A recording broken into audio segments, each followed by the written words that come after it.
নমস্কার।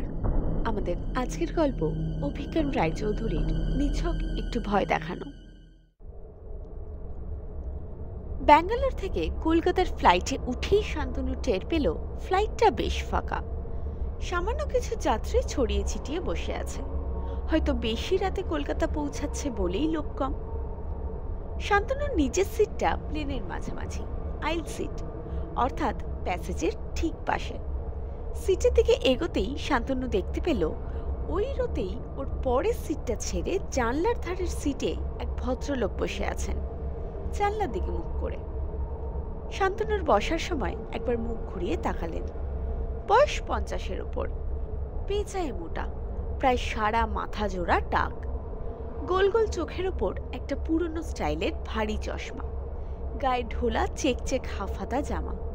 মুখটা দেখে মনে হলো ভদ্রলোক বেজায় টেনশনে আছেন। প্লেন সময় মতোই ছাড়ল। শান্তনুর চোখের সামনে খবরের কাগজ খোলা থাকলেও টের পেল যে পাশের ভদ্রলোক বারবার সিট বেল্টটা টেনে টেনে দেখছেন। আগে বোধহয় কখনো ফ্লাইটে চড়েননি। বিমান শিপিকার in the unlikely event of water landing ঘোষণাটা শুনে যেভাবে বারবার সিটের তলায় হাত দিয়ে লাইফ জ্যাকেটটা দেখছিলেন, তাতে মনে হচ্ছিল পারলে এখনই লাইফ জ্যাকেটটা খুলে গায়ে পড়ে নেন।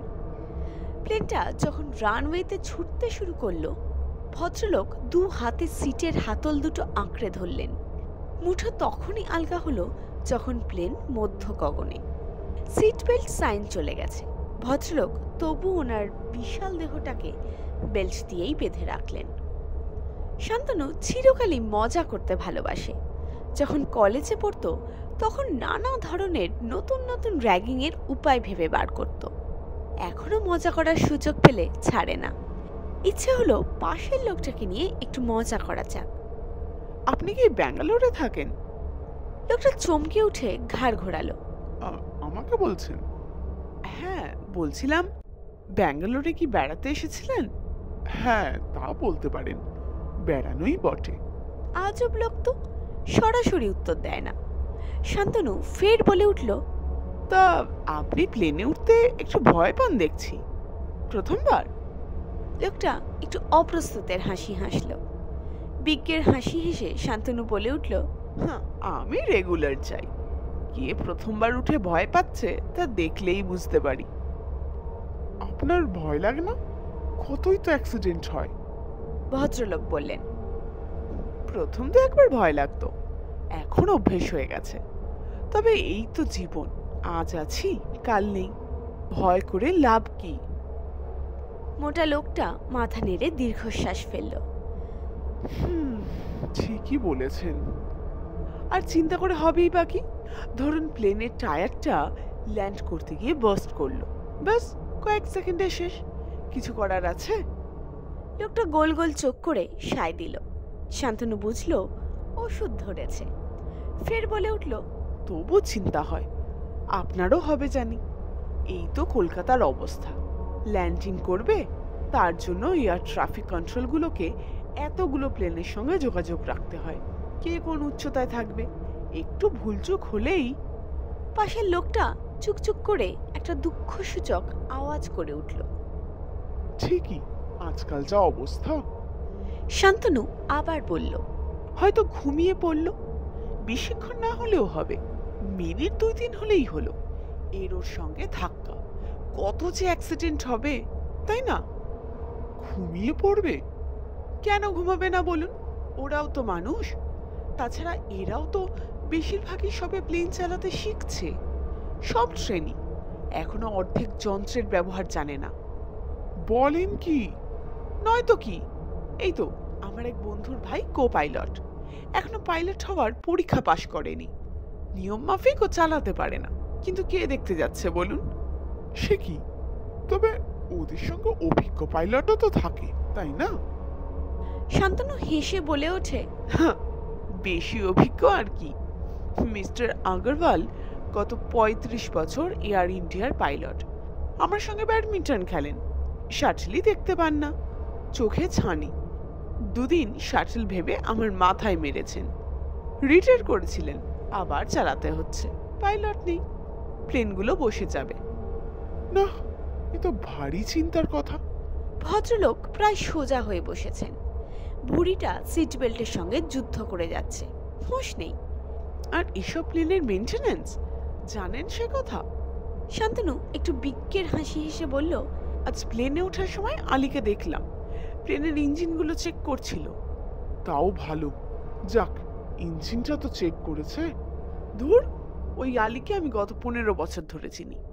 আমার বাড়ির কাছে একটা গাড়ির গ্যারেজের মেকানিক ছিল, সেখানে একবার গেলে বারবার যেতে হবে। খুব ভালো সার্ভিস বুঝি? আরে না না, ধরুন আপনার গাড়ির এসিটা কাজ করছে না, গেলেন, এসি কোনো মতে চললো, কিন্তু 2 দিন বাদে গাড়ি আবার থামলো, কি না স্টার্টার খারাপ। ওটা ঠিক করলেন, তো 2 দিন যেতে না যেতে ইঞ্জিন খারাপ। বুঝুন কিরকম মেকানিক।